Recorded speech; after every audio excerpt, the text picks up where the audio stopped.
వరద అనేది ఊహించని విపత్తు.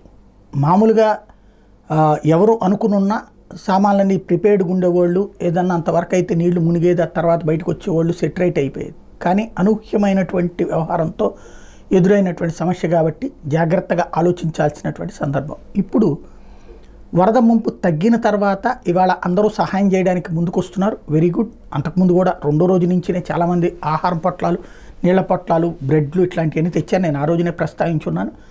అయితే ఇప్పుడు చాలామంది సాయంలో ఎక్కువగా బియ్యము, పప్పులు, ఉప్పులు ఇట్లాంటి వాటికే ఎక్కువ ప్రయారిటీ ఇస్తున్నారు. దీనికంటే కూడా కావలసినటువంటి అన్నీ కొట్టుకుపోయినాయి. కట్టు బట్టలతో ఉన్నారు. సరే, బట్టలు మనం కొనివ్వలేము, ఎందుకంటే బట్టలు అక్కడ వాళ్ళకి సరిపడే సైజులు ఉంటాయో లేదో తెలియదు, వాళ్ళు కట్టేది ఏంటో తెలియదు. కాబట్టి ఇప్పటికిప్పుడు ఆ బట్టలు ఇచ్చిన ప్రయోజనం లేదు.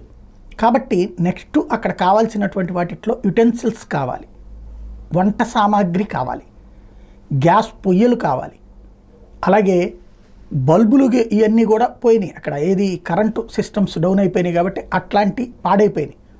అవేమన్నా మనం ఇవ్వగలిగితే బాగానే ఉంటుంది. అట్లాగే ఎలక్ట్రిక్ ఎక్విప్మెంట్లు ఏమన్నా ఇవ్వగలిగినా బాగానే ఉంటుంది. వాళ్ళకి లైట్, ఏది స్విచ్లు ఇట్లాంటివి కూడా పాడైపోయి ఉన్నాయి. వాళ్ళకి కావాల్సినటువంటి అట్లాంటివి ఏమన్నా ఏర్పాటు చేయగలిగినా బాగానే ఉంటుంది. మెయిన్ ఏంటంటే అందరం ఒకే చేస్తే అక్కడ బియ్యము, పప్పులు, ఉప్పులు ఇస్తే అందరూ తలా ఒక్కొక్క మూట ఇచ్చారనుకోండి, ఓ 4-5 మూటలు వాళ్ళు పెట్టుకుని 2-3 నెలలు తినడానికి పనికి వస్తుంది. అది పేదలకు ఇద్దాం, నో డౌట్. పేదలకైతే ఇప్పుడు ఈ వరద ముంపు నుంచి వాళ్ళు వారం 10 రోజులు అయితే మళ్ళీ వాళ్ళు పనిలోకి వెళ్ళిపోతారు.